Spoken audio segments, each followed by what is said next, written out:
Good afternoon, good evening. We've talked about the need to give the rural people title deeds to even the few acres on which their mud hut is built.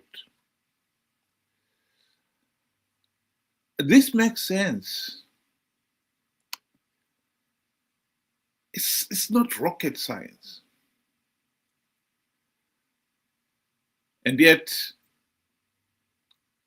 both the white colonial regime and now the post-independent black regime have stubbornly refused to give the rural people title deeds. Here is Dr. Kudakwashe Tagwirei talking on that very subject.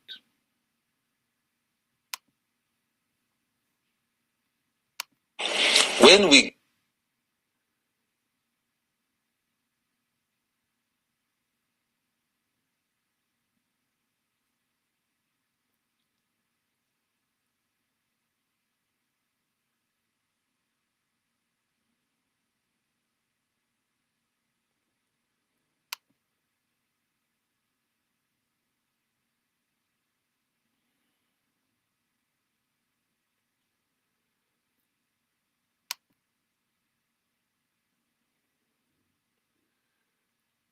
My apologies, we seem to have some technical problems there.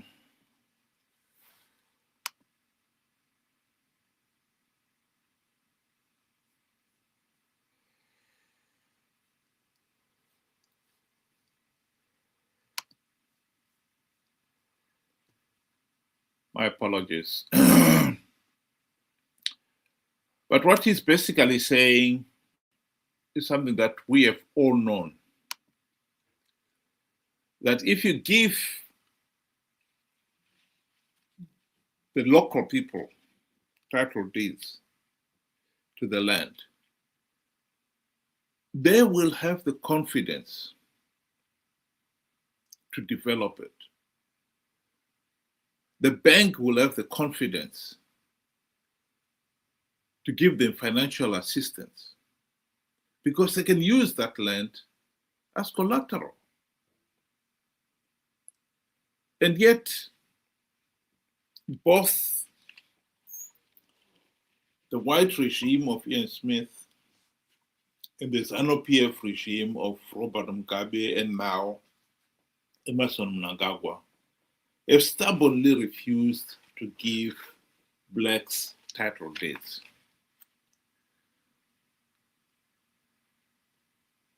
Smith was approached by the late economist and banker John Robertson with that plan. Give the rural blacks title deeds to the land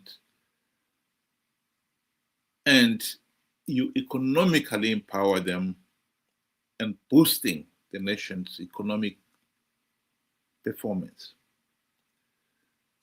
Ian Smith understood that, of course, but he refused it. I have no land to give. But when the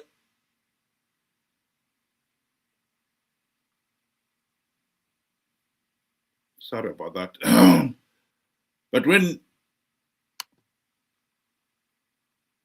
But he refused to give the land for one reason. He argued that if you economically empower the blacks, the next thing they would want is political empowerment. And that was the one thing that he was not prepared to give up. He believed that if you give the blacks the right to vote, of course, it will be very difficult to maintain the white monopoly on power. And it was for that reason that he would not give title deeds to blacks. After independence, John Robertson gave the same plan to Robert Mugabe, and he refused for the same selfish political reasons. Here is Margaret Dongo speaking on that very issue of why Zanu PF has deliberately kept the black majority, particularly in the rural areas, poor. They have wrong priorities, especially the current government. How can you go and build an airport which services a few people, and the majority are the elite and the so-called investors? Look at the rural. I made you come to interview me because I wanted you to have the experience of the roads that we are using.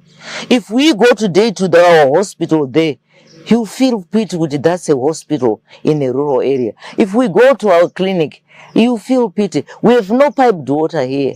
Do you know the reason why the rural people vote for Zanu PF? One, they're intimidated. Two, the policy is that the rural people should remain poor and subservient to the government. They should remain poor, because if they remain poor, they continue singing the song for their master. This is why these people have been impoverished. It's for a reason. Because at the moment, if you economic empower these people, they'll go out of hand. Zanu PF will never have control over them.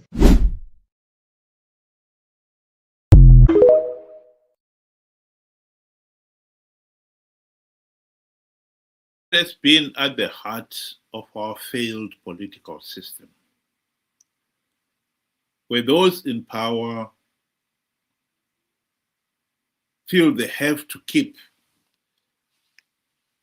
the majority, particularly in the rural areas, no more than medieval serfs, impoverished and always fearful of the landlords, the Zanu PF ruling elite, and their proxies in the form of the village heads, the chiefs, the war veterans,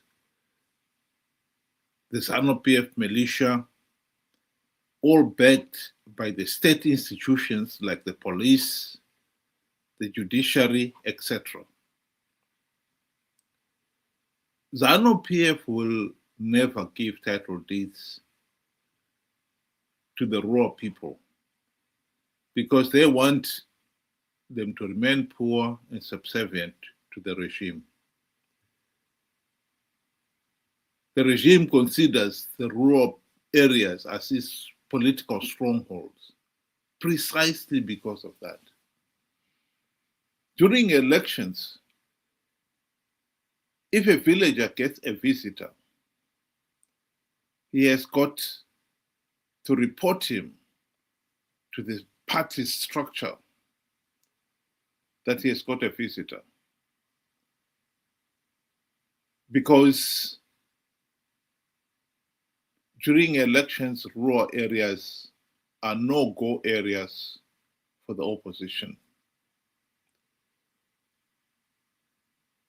Even donors have been told that if they want to distribute their assistance, they have to do it through the party structures.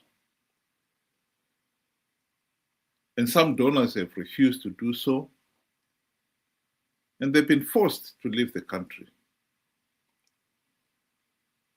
This is the level of control we are talking about here.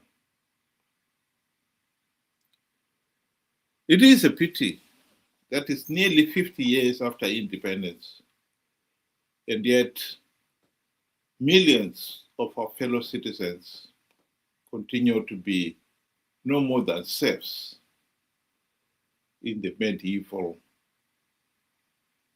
Europe. Totally dependent on the regime.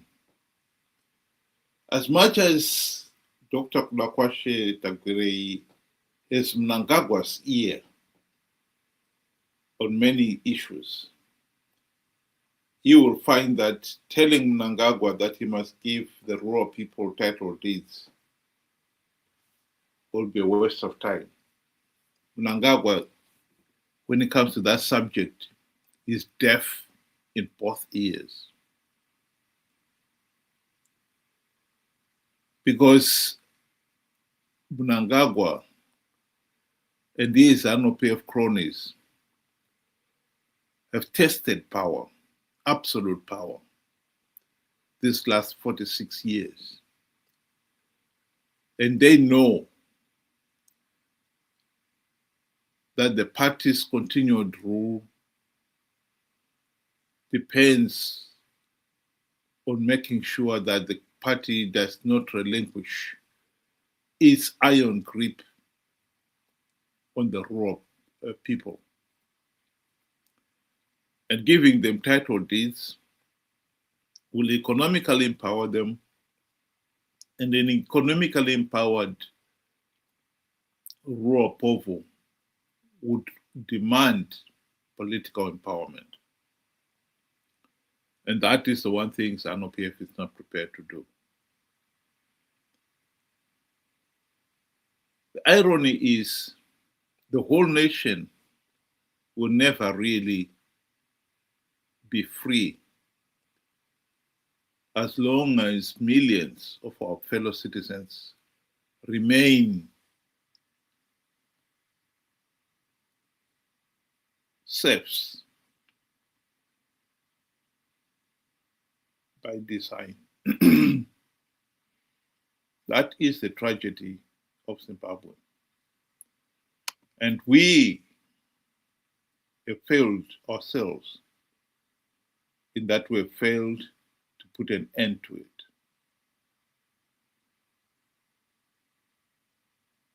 If there's one area where we must do something and end it, it is the denying of rural people title deeds to even a few acres on which their mud hut is built. There is absolutely no justification for that other than selfish political reasons.